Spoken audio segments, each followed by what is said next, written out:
Je fais de la photo sérieusement depuis 10 ans. Enfin un peu plus même, mais 10 ans ça fait bien pour le titre. Des conseils, j'en ai reçu des milliers. Des conseils que je suis allé chercher tout seul sur Google, des conseils que j'ai demandé à d'autres, des conseils non sollicités, ça y en a eu plein. Certains sont entrés par une oreille et ressortis par l'autre, parce que je les ai pas forcément appliqués, mis en pratique. Mais il y en a certains qui ont vraiment touché une corde sensible, qui m'ont vraiment fait me dire ça c'est un conseil important, c'est un conseil que je vais mettre en pratique, et c'est un conseil qui va m'aider à progresser en photo. De tous ces conseils, j'ai essayé d'en récupérer 10 pour vous donner les 10 conseils les plus importants que je donnerai à n'importe qui veut progresser en photo. Et c'est vraiment n'importe qui, c'est-à-dire que ça peut être pour vous si vous débutez complètement, ou pour vous si vous êtes relativement établi dans votre photo, mais que vous avez envie de continuer à progresser, il y a des trucs pour tout le monde. C'est parti pour ces 10 conseils. Premier conseil, ne te prends pas trop la tête avec les réglages. Les réglages c'est important, il faut connaître un minimum, on va dire, la base, mais la base elle est vraiment petite quoi. Le niveau d'entrée il est assez faible. Si tu connais les réglages, on va dire, classiques d'ouverture, de vitesse d'obturation et d'ISO, donc le fameux triangle d'exposition, si tu comprends ça, t'as pas forcément besoin de creuser plus loin dans la théorie, t'as assez d'informations pour te faire plaisir en photo. Moi je vous l'ai dit, je fais de la photo depuis plus de 10 ans, je suis photographe pro, je gagne ma vie avec l'image depuis plus de 7 ans je crois maintenant, et je suis quasiment toujours en mode semi-automatique, priorité ouverture, comme ça je m'occupe juste de mon ouverture, est-ce que je veux une grande ouverture, est-ce que je veux une petite ouverture, et le reste, je laisse mon appareil photo faire le boulot tout seul, parce que ma valeur ajoutée de photographe, elle est ailleurs, elle est dans le moment, elle est dans le cadrage, elle est dans la composition, elle est dans plein d'autres trucs.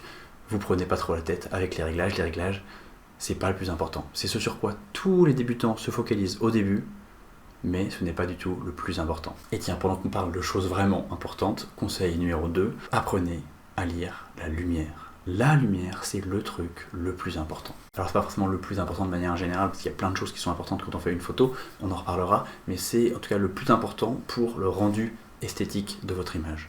Apprenez à comprendre la lumière. Demandez à un copain de venir avec vous, sortez dehors un jour où il fait beau, et faites 5-6 portraits de la même personne dans des situations de lumière différentes. Ok, tu vas te mettre face au soleil. Ok, tu vas te mettre de côté par rapport au soleil. Tu vas te mettre de 3/4. Tu vas te mettre dos au soleil, c'est-à-dire en plein contre-jour. Ok, maintenant on va aller à l'ombre. Maintenant on va essayer ici. Maintenant on va essayer ça.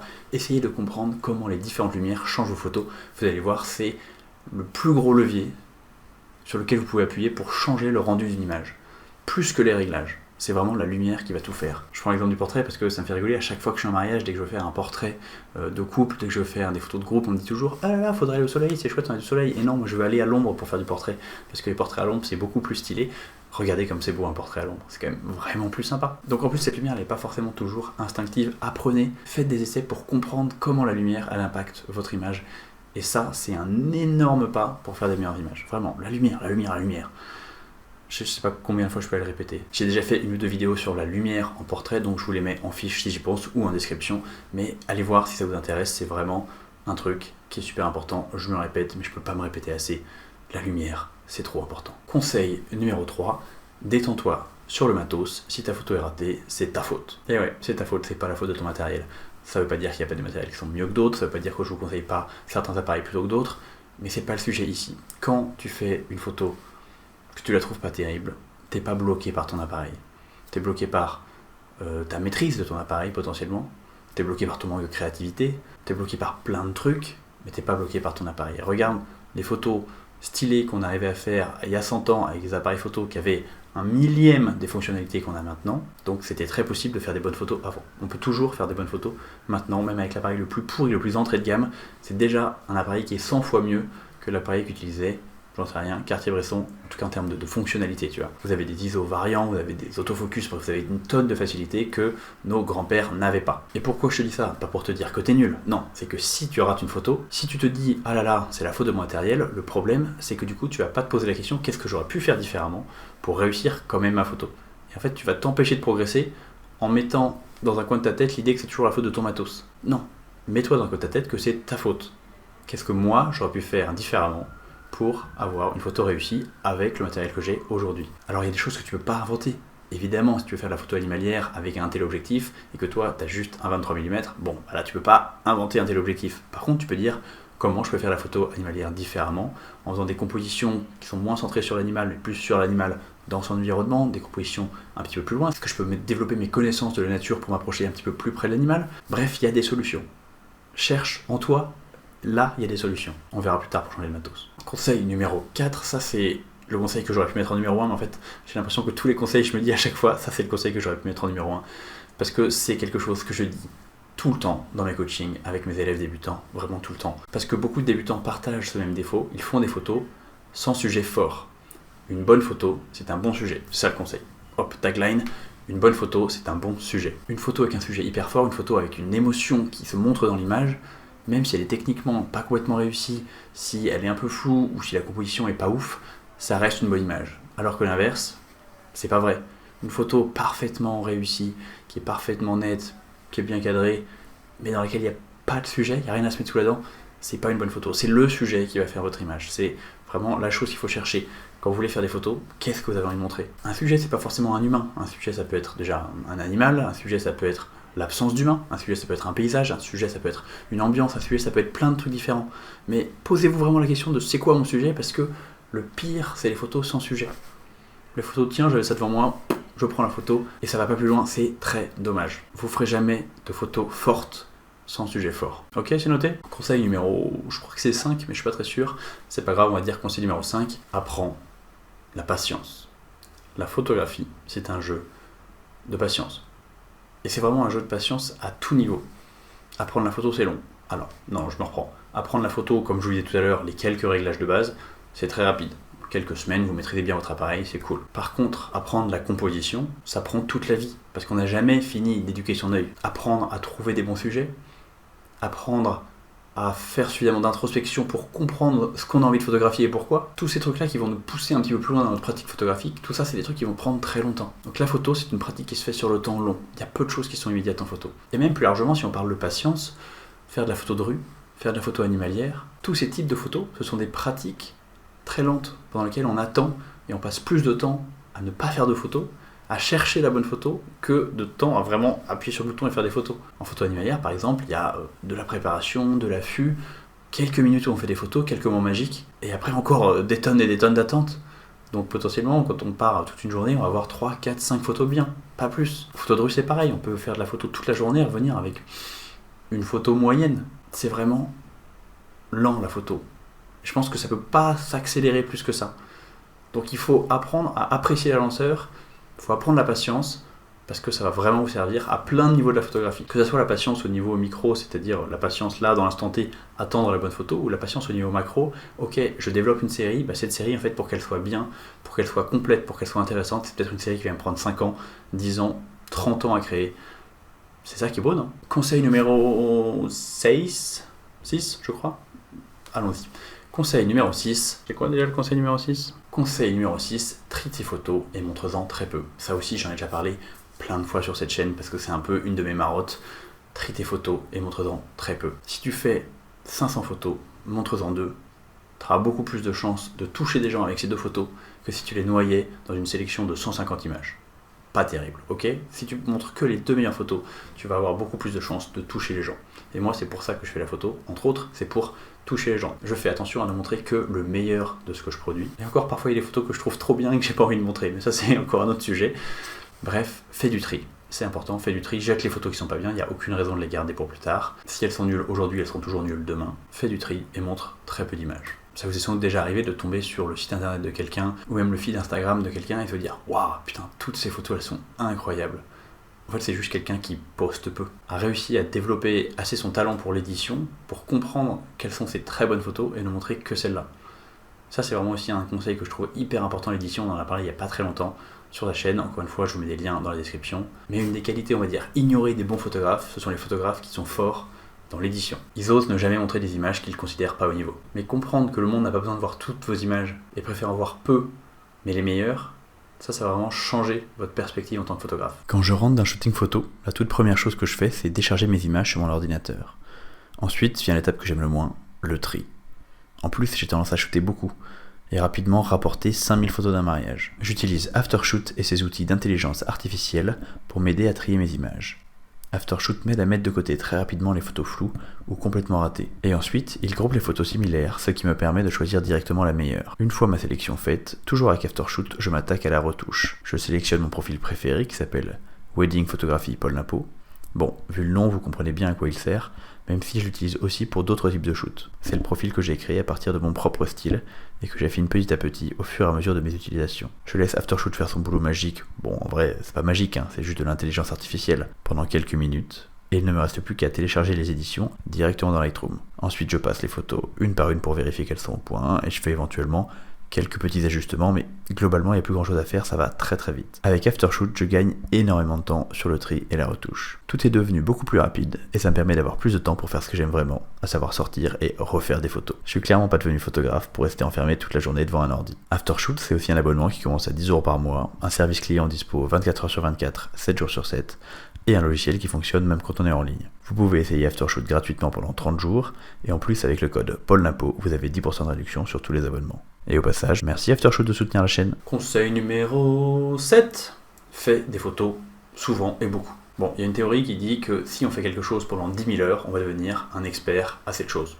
Si vous faites de la photo pendant 10 000 heures, vous allez devenir un expert en photo. C'est aussi simple que ça. Alors, il y a des petits bémols à ça. Si vous faites quelque chose comme un idiot, sans chercher à vous renseigner, sans chercher à progresser, bon, peut-être que vous allez faire 10 000 heures, des choses nulles, et vous allez toujours rester nul à la fin.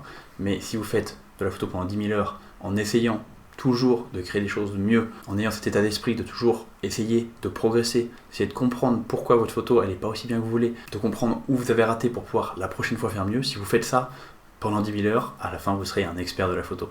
Vous n'êtes pas obligé d'en faire pendant 10 000 heures, parce que tout le monde n'a pas la vocation de devenir absolument un expert. Par contre, ce qui est sûr, c'est que pour progresser en photo, il faut faire des photos. Il faut faire des photos souvent. Quand je discute avec des élèves et qu'ils me disent qu'ils n'ont pas sorti leur appareil photo depuis le dernier coaching qui était il y a 3 mois, ça me rend fou. Il n'y a pas moyen de progresser si on ne fait pas d'images. Une des raisons pour lesquelles vous restez souvent bloqué sans faire de photos, c'est le manque d'inspiration. C'est-à-dire que vous avez l'impression qu'autour de vous, il n'y a pas de sujet suffisamment intéressant pour vous faire sortir votre appareil photo. Et c'est pas vrai, il y a plein de sujets intéressants en bas de chez vous. Il y a des sujets intéressants dans votre famille, il y a des sujets intéressants dans votre ville, il y a des sujets intéressants dans votre campagne. Bref, si vous voulez progresser en photo, il va falloir faire des photos souvent, et donc apprendre à ne pas faire de la photo que quand on part en voyage. Apprendre à faire de la photo aussi un petit peu dans son quotidien, et ça me fait une parfaite transition pour le conseil numéro 8, qui est de photographier son quotidien. Votre quotidien est intéressant.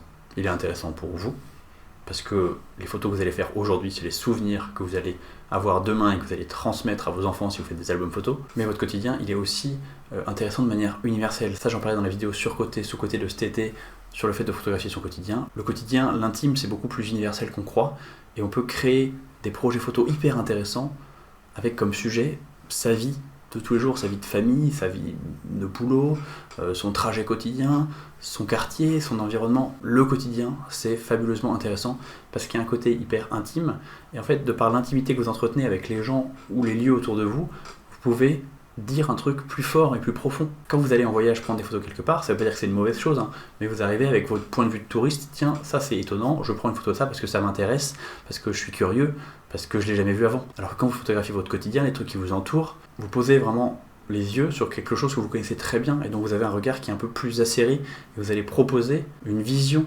qui est vachement plus personnelle. C'est aussi une bonne manière d'apprendre tout simplement à voir sa vie sous un bel angle en fait. Parce que votre vie est chouette, votre vie est belle, votre vie mérite d'être photographiée. Photographier votre quotidien, ça c'est vraiment un conseil que je trouve hyper important. C'est plus un conseil que j'ai envie de donner aux gens qui sont un petit peu dans une deuxième phase d'apprentissage, c'est-à-dire qu'ils ont fini d'apprendre les réglages, ils savent faire de la photo, mais ils savent pas trop comment s'exprimer, ils savent pas trop trouver des sujets, ils savent pas trop où aller, ils laissent l'appareil au placard, ils ont l'impression de plus progresser, et pour cause, si on fait plus de photos, on progresse plus, donc apprenez à trouver le beau dans votre quotidien, créez plus d'images, et vous allez voir, la passion va revenir. Allez, au boulot. Conseil numéro 9. Inspire-toi largement et fais des trucs.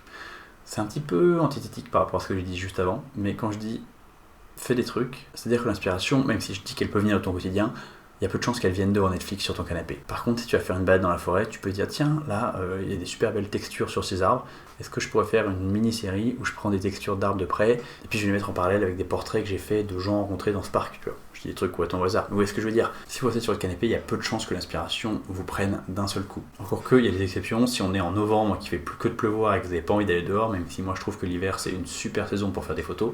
Bref, si vous n'avez pas envie de sortir, il y a plein de manières de progresser en photo aussi depuis son canapé, en lisant des livres photos. En lisant des livres sur la théorie de la photo. Ça peut être intéressant si vous avez un petit peu envie de réfléchir sur le concept de la photo. En regardant la chaîne YouTube de Paul Napo, très bonne chaîne YouTube. En regardant des séries, même en lisant de la littérature, il y a plein de manières de s'entourer de beau, de s'entourer de trucs qui vont être un petit peu inspirants, qui vont nous donner envie de créer. Moi, la musique me donne vachement envie de créer. Quand j'écoute de la musique, ça me met dans un état, certaines musiques bien sûr, pas toutes, qui me donnent vraiment envie de créer, de fabriquer un truc avec mes mains, quoi. Je mets la photo dans cette catégorie de fabriquer quelque chose avec mes mains.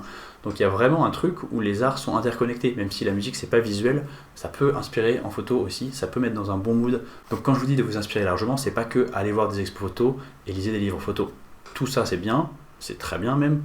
Achetez mon zine, ah bah bon, il est sold out. Bon bah n'achetez pas mon zine, c'est trop tard, mais vous auriez dû l'acheter. Mais faut voir l'inspiration comme un truc plus large. Il y a de l'inspiration dans toutes les formes d'art, il y a de l'inspiration dans tout ce qui est autour de vous, il y a de l'inspiration dans les gens que vous rencontrez, il y a de l'inspiration dans les balades que vous faites, il y a de l'inspiration partout autour de vous. Donc faites des trucs. C'est con, hein, faites des trucs. Faire des trucs, ça vous aidera à devenir un meilleur photographe. Ça c'est vraiment un conseil, faites des trucs. On ne peut pas faire plus simple. 10e et dernier conseil, qui paraît absolument évident, mais je sais qu'il faut le rappeler de temps en temps, faites des photos qui vous plaisent à vous. Imaginez vous commencez la photo aujourd'hui, vous avez, j'en sais rien, 25 ans, et vous allez faire la photo jusqu'à la fin de votre vie parce que vous aimez bien ça, pas forcément toujours de manière très active, mais vous allez faire la photo pendant 50 ans, 60 ans, plus peut-être. Et pendant tout ce temps, vous allez créer des images que potentiellement personne va voir, pour la majorité. Parce que vous n'allez pas devenir un photographe célèbre. Je dis ça, il y en a peut-être un ou deux qui me regardent. La plupart d'entre nous, on va jamais devenir un photographe célèbre. Et vous n'allez même pas devenir Instagram famous, tu vois. Vous allez peut-être avoir quelques centaines de followers sur Instagram qui vont voir vos photos. On sait très bien sur les réseaux sociaux, le reach il est terrible, donc en fait vous avez 10% de vos abonnés qui voient vos photos. Donc en fait, personne voit nos images. Tout le monde s'en fout de ce qu'on fait. Le travail que je fais, il faut qu'il soit pour moi avant tout. Il faut que ça me fasse plaisir et de prendre les images et de les regarder après. Je suis mon premier et dans beaucoup de cas mon seul public. Donc c'est hyper important de se rappeler ça. Si on fait des photos un petit peu pour faire plaisir à un algorithme Instagram et un petit peu pour faire plaisir à Jean-Baptiste du Club Photo qui a dit que c'était la bonne manière de faire, assez rapidement on va se lasser de photos qui ne nous parlent pas particulièrement à nous et en fait ça va nous faire lâcher l'affaire. Pourquoi on continue à faire des photos si elles ne nous plaisent pas trop? Au début ça va nous faire plaisir d'avoir des likes, d'avoir des commentaires, des réactions sur nos images, des gens qui nous disent ah c'est très joli. Mais en fait si ça vient pas profondément d'un truc qui nous parle, nous intéresse, et nous fait vibrer, bah on va assez rapidement se lasser de faire juste des photos toujours pareilles pour faire plaisir à un algorithme ou pour faire plaisir à un pseudo-public. Il faut faire des photos qui vous plaisent à vous. Il faut que vos photos à vous vous parlent. Moi, les séries de photos que je fais en ce moment, je les aime beaucoup. J'en suis très fier. Ça veut pas dire que c'est des photos fabuleuses. Hein. Et je dis même pas ça pour me vanter. Je dis juste que même si elles pourraient être mieux, j'en suis content, elles me plaisent. Et en fait, j'ai envie de les mettre sur mon mur. D'ailleurs, dans mon salon, j'ai 3 de mes propres photos parce que j'en suis heureux. Et j'ai envie en fait de les voir ces photos. Faites de la photo pour vous, c'est vraiment comme ça que vous allez garder votre passion intacte, comme ça que vous allez développer un langage propre, un langage singulier, et comme ça que vous allez vraiment arriver à vous exprimer, à raconter des trucs avec la photo. Faites de la photo pour vous, il faut que la photo elle vienne de vous, il faut que la photo elle soit pour vous, et auto-centrée la photo. Mais en fait la photo c'est un art qui parle de vous, même si vous montrez d'autres gens, ça parle de vous. Vous avez compris ou pas? Parfois je suis pas hyper clair, mais bon, j'espère que vous avez compris. En tout cas c'était mes 10 conseils pour être un meilleur photographe. J'espère que ces 10 conseils vous auront fait réfléchir. C'est vraiment mon but numéro 1 sur cette chaîne, de vous faire réfléchir sur la photo. Je suis certain que j'ai oublié des trucs, ou alors c'est des trucs auxquels j'ai pensé, mais c'est juste que comme je n'en avais que 10, j'ai dû en choisir 10. En tout cas, ce qui est sûr, c'est que moi ça m'intéresse énormément que vous me donniez votre 11e conseil. J'ai très envie de lire dans les commentaires quel est votre 11e conseil à vous. Si vous deviez rajouter un conseil à ces 10 conseils-là, ça serait quoi? Qu'est-ce que j'ai oublié à vos yeux? Déjà ça va m'intéresser moi de les lire, puis en plus pour les autres qui vont tomber sur la vidéo, ils pourront ensuite aller dans les commentaires pour voir quelques autres conseils faits par la communauté, et ça c'est quand même très cool. Si vous êtes un photographe débutant, j'ai créé une formation complètement gratuite qui s'appelle le pack photographe débutant. Il suffit de cliquer sur le lien dans la description et je vous envoie tout ça par mail. Pensez à me suivre sur Instagram, pensez à vous abonner à cette chaîne et on se retrouve la semaine prochaine. Salut!